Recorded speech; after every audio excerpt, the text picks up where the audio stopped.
எல்லாருக்கும் வணக்கம். திருடனை பார்த்து திருந்தாவிட்டால் திருட்டை ஒழிக்க முடியாது. இப்போ எந்த திருடனாவது திருந்தி நாம் நல்ல வேலைக்கு போகணும் அப்படின்னு நினைக்கிறானா? இல்லை. அந்தந்த காலகட்டத்துக்கு தகுந்த மாதிரி எப்படி புது புது டெக்னிக் யூஸ் பண்ணி திருடலாம் அப்படி தான் சொல்லிட்டு பார்த்துட்டு இருக்காங்க. ஸோ திருட்டை குறைக்கணும், நம்ம ஏமாறத்தை குறைக்கணும்னா பொதுமக்களாகிய நம்ம என்ன பண்ணணும்? விழிப்புணர்வாக இருக்கணும். அதுதான் ஃபஸ்ட்டு. ஸோ இப்போ கிராமம் எடுத்துட்டாலும் சரி, நகரம் எடுத்துட்டாலும் சரி, நம்ம சம்பாதிக்கிற பணம் எல்லாம் நம்ம பேங்க்கில் தான் வருது, நம்ம அக்கௌண்ட்டில் தான் இருக்குது. ஸோ பேங்க் ஃப்ராட்ஸ் பார்த்திங்கன்னா இப்போ நிறையா நடந்துகிட்டு இருக்குது. இன்றைக்கி நான் உங்களுக்கு பேங்கிங் ஃப்ராட் பற்றி தான் அவேர்னஸ் சொல்ல போகிறேன். முதல்ல நம்ம ஏடிஎம் கார்டு வச்சுருக்கோம். ஏடிஎம் கார்டுக்கு பாஸ்வேர்டு இருக்கும், 4 டிஜிட் நம்பர் இருக்கும்.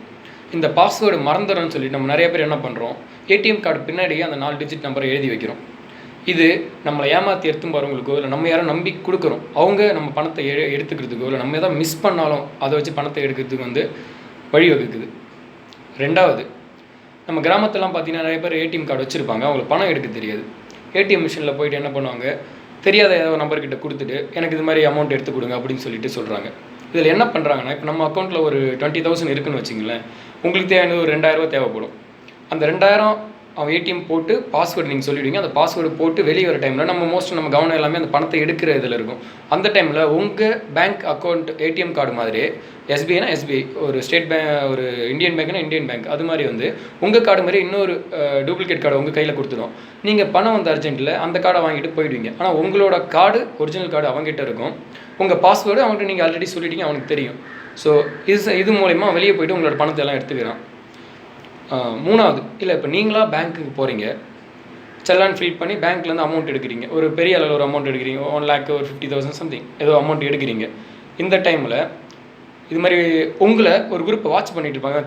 தப்பு பண்ணுறதுக்குன்னு இருக்கிற ஒரு குரூப்பு உங்களை வாட்ச் பண்ணிகிட்டு இருப்பாங்க. அவங்க என்ன பண்ணுவாங்க, நீங்கள் வெளியே வரும்போது உங்களை டைவர்ட் பண்ணி அந்த அமௌண்ட்டை எடுக்கிறதுக்கு பார்ப்பாங்க. ஸோ நம்ம கொஞ்சம் அலர்ட்டாக இருக்கணும். என்னென்ன பண்ணுவாங்க, ஒரு எக்ஸாம்பிள் பார்த்தீங்கன்னா, இப்போ நீங்கள் உங்கள் வண்டி பாக்ஸில் வச்சுருப்பீங்க, நீங்கள் போயிட்டு இருப்பீங்க, உங்களை ஃபாலோ பண்ணிட்டு வருவாங்க. நீங்கள் எதாவது கடையில் விடுறீங்கன்னா கடையில் இருந்துட்டு பாக்ஸ்லேருந்து பணத்தை எடுத்துகிட்டு போயிடலாம். இல்லை நீங்கள் பணத்தை ஒரு பையில் வச்சு நடந்து போயிட்டு இருக்கீங்க, போகும்போது உங்கள் எதிரை பார்த்தீங்கன்னா ஒரு 50, 100 அமௌண்ட்டு போடுற மாதிரி போடுவாங்க. நீங்கள் உங்ககிட்ட இருக்கிற அமௌண்ட்டை விட இது அந்த 50, 100 ஆசைப்பட்டு அது குனிஞ்சு எடுக்கிற டைமில் உங்ககிட்ட அந்த பணத்தை எடுத்துகிட்டு போயிடுவாங்க.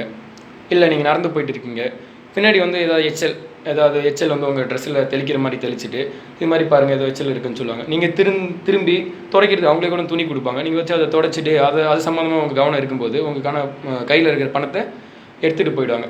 இது மாதிரி நம்மளை ஏமாற்றி நம்மளை டைவர்ட் பண்ணி நிறையா பண்ணுறாங்க. ஸோ நீங்கள் கொஞ்சம் அலர்ட்டாக இருக்கணும். இது மாதிரி பேங்க்குக்கு பணம் எடுக்க போகிறீங்க, ஒரு பெரிய அமௌண்ட் எடுக்க போகிறீங்கன்னா கூட ஒரு ஆள் உங்கள் கூட சேஃபாக கூப்பிட்டு போனால் தப்பு இல்லை, ஒரு நம்பிக்கையான ஒரு ஆள். சரிங்களா? அடுத்தது இப்போ பார்த்தீங்கன்னா நிறையா ஃபோன் கால்ஸ் வருது. நான் பேங்க்லேருந்து மேனேஜர் பேசுகிறேன், உங்கள் ஏடிஎம் கார்டு வேலிடிட்டி பார்த்தீங்கன்னா முடிய போகுது, நான் கேட்குற டீட்டெயிலாக நீங்கள் சொன்னீங்கன்னா நான் ரினியூவல் பண்ணி கொடுத்தேன் அப்படின்னு சொல்லிட்டு உங்கள் ஏடிஎம் கார்டு எடுத்து ஏடிஎம் கார்டுக்கு மேலே இருக்கிற நம்பர், அது திருப்பி பார்த்தீங்கன்னா சிவிவி நம்பர் இருக்கும், அந்த நம்பர், அதாவது ஏடிஎம் கார்டில் இருக்கிற உங்கள் டீட்டெயிலெலாம் கேட்பாங்க. அந்த மேலே இருக்கிற நம்பர், பின்னாடி இருக்கிற நம்பர், உங்கள் பாஸ்வேர்டு, இந்த டீட்டெயிலெலாம் கேட்பாங்க. நீங்களும் கார்டோட வேலிடிட்டி முடிஞ்சிடுச்சு, சரி நம்ம வீட்டில் உட்காந்துட்டு நம்மளோட ரினியூவல் பண்ணி தராங்க கார்டுன்னு சொல்லிட்டு நீங்கள் சொல்லிவிடுங்க. அவங்க சொல்லுவோம், இன்றைக்கி ரினியூவல் பண்ணலாம், இதுக்கப்புறம் பண்ண முடியாது, முடிஞ்சிடும், பிளாக் பண்ணிவிடுவோம், இது மாதிரி சொல்லிட்டு உங்களை மேனேஜர் பேசுகிறேன்னு சொல்லிட்டு பேசும்போது நீங்களும் உங்களுக்கு கார்டோட டீட்டெயில் எல்லாம் சொல்லிவிடுவீங்க. சொன்ன பிறகு உங்கள் ஃபோனுக்கு ஒரு மெசேஜ் வரும். மெசேஜ் வந்தால் அந்த நம்பரையும் அவன் கேட்பான். அதை நீங்கள் சொன்ன பிறகு உங்கள் அக்கௌண்ட்லேருந்து பணம் எல்லாம் அவன் அக்கௌண்ட்டுக்கு ட்ரான்ஸ்ஃபர் ஆகிடும். ஸோ ஃபோன் மூலிமா ஏதாவது ஃபோன் பண்ணி உங்களுக்கு இந்த கார்டோட டீட்டெயில் சொல்லுங்கள், இந்த பாஸ்வேர்டு சொல்லுங்கள், இந்த நம்பர் சொல்லுங்கள், அது மாதிரி எது கேட்டாலும் நான் வீட்டு பக்கத்தில் தான் இருக்கேன், நான் பேங்க்கில் போய் பார்த்துக்கிறேன்னு சொல்லிவிட்டு நீங்கள் பேங்க்கில் போய்ட்டு உண்மையாக ஏதுன்னு சொல்லிட்டு விசாரிச்சிங்க. ஃபோனில் கார்டோட பற்றி, அக்கௌண்ட்டை பற்றி எந்த டீட்டெயில் கேட்டாலும் சொல்லாதீங்க. இன்னொன்று என்ன பண்ணுறாங்க, இப்போ மெசேஜு மெயில் வர மாதிரி அனுப்புகிறாங்க.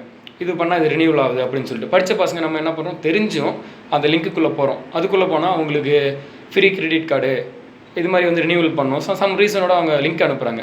அந்த லிங்க் எடுத்து ஓப்பன் பண்ணி பார்த்தீங்கன்னா நம்ம கார்டோட ஃபுல் டீட்டெயில்ஸ் எல்லாமே சிஸ்டமில் கேட்குறாங்க. அது பார்த்தீங்கன்னா அஃபிஷியல் அந்த பேங்க்கோட பேஜ் மாதிரியே இருக்கும். நம்ம டேட்டாஸ் ஃபில் பண்ணி கொடுத்த பிறகு பார்த்தீங்கன்னா ஸோ க்ளோஸ் ஆகிடும், நீங்கள் வந்துடுவீங்க. ஸோ அந்த டேட்டா வச்சு உங்களோட அக்கௌண்ட்லேருந்து அமௌண்ட்டை அவங்க ட்ரான்ஸ்ஃபர் பண்ணிடுறாங்க. தென் லாஸ்ட்டு இந்த ஸ்கிம்மர்னு ஒரு ஆப்ஷன் ஒன்று இருக்குது. இது நிறைய பேர் தெரிஞ்சிருக்கலாம். இது என்னென்னா, இப்போ ஏடிஎம் மிஷினில் நம்ம போய்ட்டு நம்ம கார்டை ஸ்வைப் பண்ணி பணம் எடுத்துகிட்டு வந்துடுவோம். ஆனால் அந்த மிஷினில் நீங்கள் அந்த கார்டை உள்ளே போடுறீங்க பார்த்தீங்களா, அந்த இடத்துல அவங்க ஒரு சின்னதாக ஒரு மிஷின் மாதிரி ஒன்று வைக்கிறாங்க. ஸோ நீங்கள் கார்டை போட்டு எடுத்த பிறகு உங்களுக்கு பணம் வந்துடும், நீங்கள் வெளியே வந்துடுவீங்க. அந்த ஸ்கிம்மர் அந்த மிஷின் என்ன பண்ணும், உங்கள் கார்டோட டேட்டா, அதாவது உங்கள் கார்டோட தகவல் எல்லாத்தையும் எடுத்து வச்சுக்கும். நீங்கள் பாஸ்வேர்டு போடும்போது மேலேருந்து ஒரு சின்ன ஒரு கேமரா நீங்கள் என்ன பாஸ்வேர்டு அழுத்துறீங்கன்றதை ரெக்கார்ட் பண்ணிக்கும். ஸோ இந்த 2 தகவலும் அவங்களுக்கு போயிடுச்சுன்னா உங்கள் கார்டு மாதிரி இன்னொரு டூப்ளிகேட் கார்டை அவங்க ரெடி பண்ணி உங்களோட அமௌண்ட் எல்லாத்தையும் அவங்க எடுத்துக்க முடியும். ஸோ நீங்கள் என்ன பண்ணுறீங்க, ஒரு ஏடிஎம் கார்டு ஏதாவது ஏடிஎம் மிஷின் ஏதாவது போனீங்கன்னா அந்த கார்டை போடுற இடத்துக்கு முன்னாடி ஜஸ்ட் ஒரு கையை வச்சு லைட்டாக கொஞ்சம் அசைச்சு இழுத்து பாருங்கள். ஏதாவது மேலே ஏதாவது மிஷின் ஃபிக்ஸ் பண்ணி வச்சுருக்காங்களா, அதுக்காக பிடிச்சி உடச்சிடாதீங்க, ஜஸ்ட் இழுத்து பாருங்கள் இருக்காது அப்படின்னு சொல்லிட்டு. இன்னொன்று, நம்ம அந்த ரெஸ்டாரண்ட் இதெல்லாம் போயிட்டு பார்த்தா சாப்பிடும்போது இல்லை ஹோட்டலில் போய் சாப்பிடும்போது ஏதாவது இடத்துல பார்த்தீங்கன்னா சாப்பிட்டு முடிச்சுட்டு பே பண்ணுறதுக்கு கார்டை கொடுத்துட்டு பாஸ்வேர்டையும் சொல்லுவோம், போயிட்டு பில் அவங்க கட்டிட்டு வராங்க. ஸோ அது முற்றிலும் தவறு, அது மாதிரி பண்ணாதீங்க. ஈவன் இந்த சிம்மர் யூஸ் பண்ணுற அதே குரூப் என்ன பண்ணுறாங்க, சில ரெஸ்டாரண்ட்டு சில ஹோட்டல்ஸ்லாம் பார்த்தீங்கன்னா அவங்களோட ஆளை வேலைக்கு வச்சுருக்காங்க. நீங்கள் அந்த கார்டை கொடுத்து பாஸ்வேர்டு கொடுக்கும்போது அவங்க அந்த ஹோட்டல்லையோ அந்த ரெஸ்டாரண்ட்லேயோ ஸ்வைப் பண்ணுறதுக்கு முன்னாடி அவங்க வச்சுக்கிற அந்த சின்ன மிஷின், அது பார்த்தீங்கன்னா இவ்வளோ பெருசு தான் இருக்கும். அந்த மிஷினில் ஜஸ்ட் ஒரு வாட்டி ஸ்வைப் பண்ணிட்டாங்கன்னா உங்களோட தகவல் எல்லாம் அந்த கார்டுக்கு ஏறிடும். நீங்கள் தான் பாஸ்வேர்டு கொடுத்து அனுப்பிச்சிடுறீங்களே, உங்கள் கார்டு மாதிரி இன்னும் ரெடி பண்ணி உங்களோட அமௌண்ட் எல்லாத்தையும் அவங்க ட்ரான்ஸ்ஃபர் பண்ணிப்பாங்க.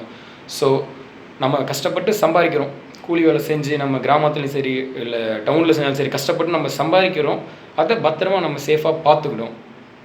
இது மாதிரி நம்ம மற்றவங்க எடுத்து போகிறதுக்கு இல்லாமல் நம்ம கொஞ்சம் சேஃபாக பார்த்துக்கணும். அதனால் கொஞ்சம் கேர்ஃபுல்லாக நம்ம இதை பார்த்துக்கணும்னு சொல்கிறேன்.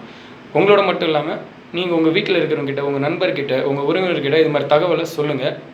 முடிஞ்ச அளவுக்கு ஷேர் பண்ணால் தான் அவங்களும் அவேர்னஸாக இருக்க முடியும். மக்கள் எவ்வளோக்கு எவ்வளோ அவேர்னஸாக இருக்காங்களோ அப்போ தான் குற்றங்களை நம்ம குறைக்க முடியும். நம்ம ஏமாற்ற தான் நம்மகிட்ட இருந்து அவங்க பணத்தை எடுக்க முடியும். நம்ம என்னென்ன தப்பு நடக்குதுன்னு தெரிஞ்சு அந்த தப்பை குறைக்கிறதுக்கு நம்ம முயற்சி பண்ணலாம். உங்களுக்கு தெரிஞ்சுக்கிட்டு சொல்லுங்கள், ஷேர் பண்ணுங்கள். தேங்க்யூ.